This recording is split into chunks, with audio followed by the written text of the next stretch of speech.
My name is Sumay Hussain. I'm 24 years old. I started wearing hijab when I was a child. I can't really remember when. And I wear it because I believe it's something that my Creator wants from me. And I also believe it's a benefit to myself. My name is Sonia Khan. I'm 32. I'm originally from Pakistan, and I don't wear a hijab or niqab. Hello, my name is Sheikha El-Kathiri. I'm 20 years old. I've been wearing the niqab for 1 year, and I do it to please my Creator and as part of completing my faith. Let me ask you straight up, what most people I think would want to know is, why do you feel it's necessary to hide your face? By covering my face, I'm honoring myself, and I'm presenting myself to the world as the sum of my character, as the sum of my personality, my contribution towards society. And it's just a little bit that I'm doing to enable me to go through this path of spiritual discovery. And it's something that I really feel glad and happy, and I feel so wonderful for having done it. And it's just a spiritual choice. Why do you feel wonderful for having done it? It just exemplifies the fact that I'm an honored Muslim woman. I am an honorable woman who has her own opinions. She has her own voice. I have my own personality. I have my character. I have everything that's wonderful about me, the way I contribute to society. And my beauty is a wonderful part of me as well. But I don't feel that I have to display it all for the world. Is that the function of your hijab when you wear it? It's basically a message that says that I would like you to judge me based on who I am and what I do, and it's not based on, you know, the way I look. And I mean, people might not like that, but it is a fact that men and women are perceived differently. If I wasn't wearing the veil, for example, to me, a man coming up to me and just chatting me up might be normal, but to me, I might not like that. I'm interested in the concept of it's to make men behave better toward you. Is that what I'm hearing? My covering does not exempt a man from his responsibility as a man to behave himself, as you say, to conduct himself in a morally befitting manner. Just because I cover myself doesn't mean I'm doing it to make his job easier. Let me put to you what Jack Straw actually said. He said communities are bound together partly by informal chance meetings between strangers, people being able to acknowledge each other in the street, or being able to pass the time of day together. That's made more difficult if people are wearing a veil. That's just a fact of life. I don't agree with that at all. I don't feel that just because I cover my face, why is that a barrier for you to treat me as a human being, to relate to me as a human being, as somebody with opinions, with personality, with things that they can bring to the table. You know, Muslim women who choose to dress this way do that because they feel, you know, cover this way, first of all, because they believe that God wants that of them, and they believe that God knows better for them than they know. Does it state in the Quran you're supposed to wear a hijab? I don't think it does. It says directly you have to wear a hijab. I don't think there is a clear statement or understanding by a lot of, I think, philosophers of Islam, scholars, saying this is exactly what you need to wear. There is no clear understanding on that matter. I think there is a clear understanding. If you read, there's a very clear understanding. There's a literally fair. You'll read all scholars saying the same thing. I disagree. No, I didn't say that. A lot of scholars will say. But there is a majority and a minority. But the face can be open. There's nothing wrong with that. The face is not necessary. Do you believe that? Yeah, I wasn't wearing it before, and now I am. There are people who do believe that the face is obligatory, but I think that it's their choice in the end. Sonia, what do you think the message is when you see a veiled woman? We need to question, okay, I'm living in Canada, I'm wearing a hijab, I'm covering up my face. Am I going to be somebody who will bring people together, Jews, Christians, Muslims? I don't think so. Am I going to be the one who will be a philosopher, bringing new ideas to the table, actually getting people to get involved in the community? I think you'll create more barriers. It's not you, it's them. It's as in the people around you. They're stereotypes, they're perceived notions.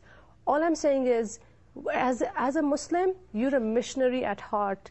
You're supposed to actually attract people towards you, not repel them. Well, let me bring this to you, and this is the English translation of the Quran.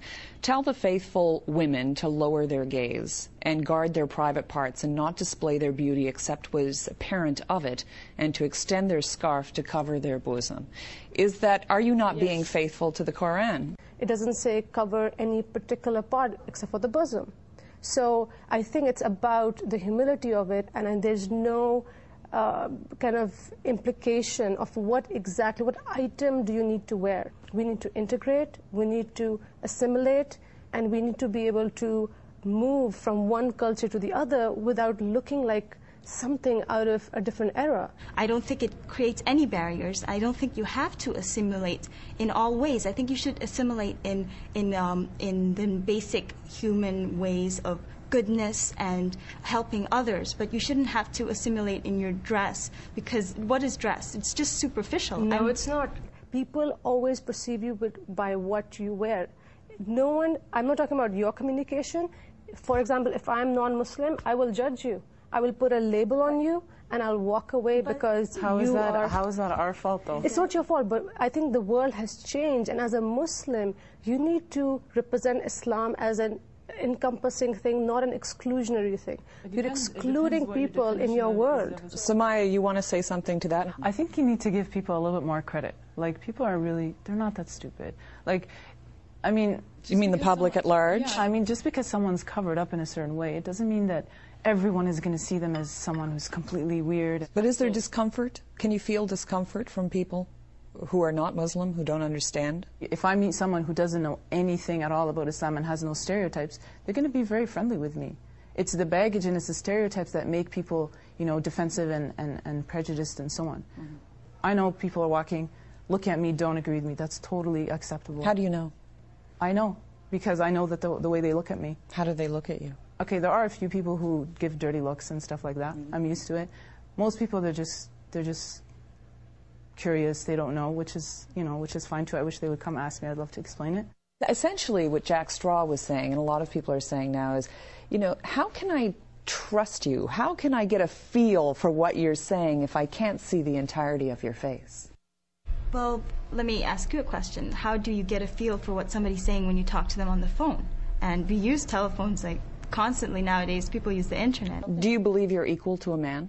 Oh, the thing is that I do believe I'm equal to a man. Why don't men wear the same kind of equivalent if men are equal to women? Why is that? Where is the equality? Let's ask, why do you think that is, that men are not required? Presumably God made, we can all agree on this, God made all of us, right?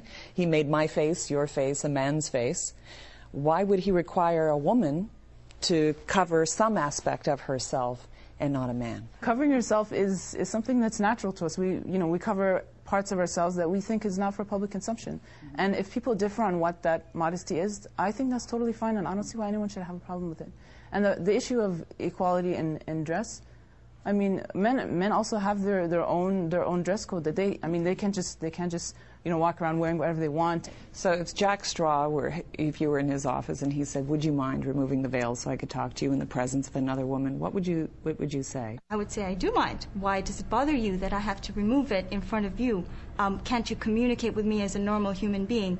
I don't think that the fact that I'm wearing a veil prevents you from communicating with me as a normal human being in a normal way. And I don't see why you have to get me to do this thing, to take off my veil. Perhaps for you it's something that you feel strongly about, or you want me to do it for your own comfort, your own benefit. But I don't think it really is bothering you. I don't think it is. And it definitely doesn't bother me. Sonia, your last word. What do you think about the issue of veils and when someone is fully veiled? I think it's time to question things in life. It's time to think of ourselves not as me, but as a community based on our responsibility as Muslims in a Western world.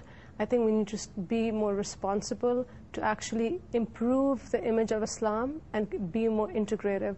Samaya, what do you think? Frankly, I think it's ridiculous to say that people have a bad image of Islam because of the way people look, because someone has a long beard or someone's covering her head, or even her face. And that stereotypical connection may come up in what you're wearing, exactly, in the visible but symbol. The fact that there's a stereotype doesn't mean that I have to give up what I believe. If I believe something is right, I'm going to do it. You know, I think people need to accept the fact that people differ. You know, their opinions are different. They're going to believe different things. They're going to think that, you know, something is better for me, or, you know, and another person will disagree. I mean, honestly, I don't see what the big deal is. My priorities in life are different than somebody else because my priority is spiritual first and foremost. And also, when I cover, I'm perfectly fine with myself. Like I'm not ashamed of myself. I have very high self-esteem, and I'm fine with the way I look. I'm fine with my body, and I just think that if I'm fine with it, then everybody else shouldn't feel badly towards me. I understand your concern, and I'm very, I thank you for your concern if anybody is concerned, but I'm fine. I want to thank you all very much for coming in and talking, and I'm sure you're anxious to break the fast today and go eat. Thank you. Okay.